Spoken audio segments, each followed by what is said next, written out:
J'ai lu, mes frères Azawad, leur haine contre vous, c'est le fait que vous refusez le métissage avec eux. Est-ce que c'est vrai?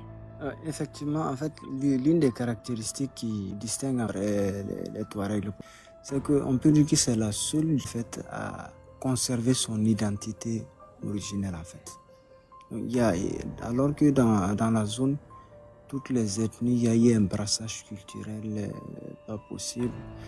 Donc, quand on regarde un peu le paysage culturel, c'est seulement les Touaregs qui ont réussi à garder en fait leur originalité, leur essence en fait, depuis toujours.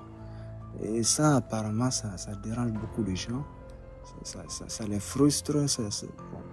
Il y a une haine viscérale en fait contre ces Touaregs-là.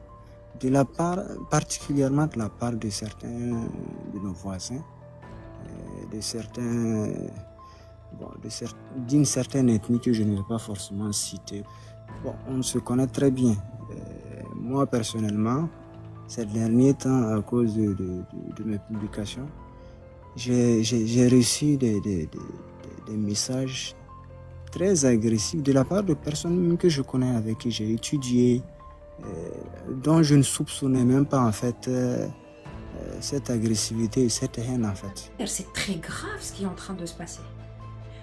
C'est-à-dire que malgré le fait que vous avez étudié dans les mêmes classes et mêmes établissements, le jour où ils ont été déclenchés pour éradiquer tout ce qui ne leur ressemblait pas, et donc le Touareg qui ne veut pas se métisser, ils deviennent vos ennemis jusqu'à vouloir vous éliminer. Donc mon frère, est-ce qu'aujourd'hui, cette persécution du Mali est une procuration d'une force qui veut plus que les Azawad, la terre Azawad? Est-ce que vous pensez que le Mali n'est qu'un début pour un génocide contre les Blancs qui est programmé? On vous écoute.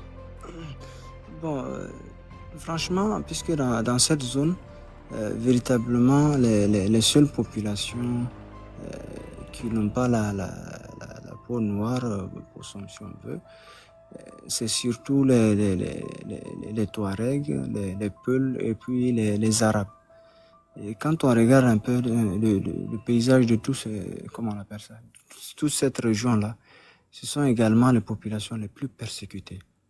Quand vous prenez les Peuls, c'est la population africaine la plus grande en termes de démographie, parce qu'ils sont sur l'ensemble des pays de l'Afrique. Ils sont très nombreux en termes de population. Pourtant, c'est eux qui subissent le plus grand nombre de marginalisations.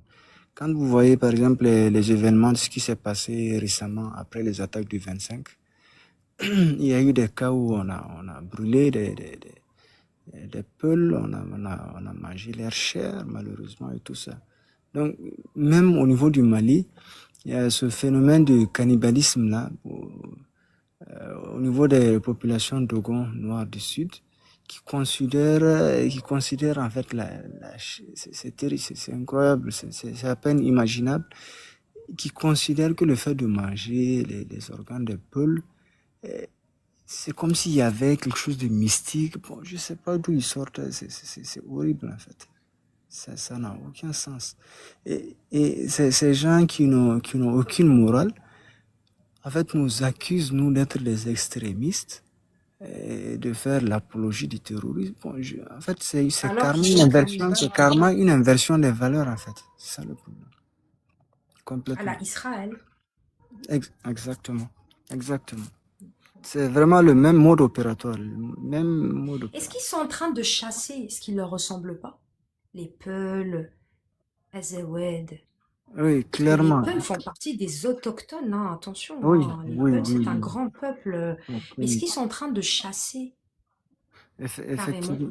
Effectivement, puisque depuis, suite même aux attaques, en fait, à chaque fois, quand vous remarquez au Mali, à chaque fois qu'il y a une rébellion, à chaque fois il y a des incidents sécuritaires, les premières personnes à être ciblées, ce sont les populations avec une couleur de peau différente.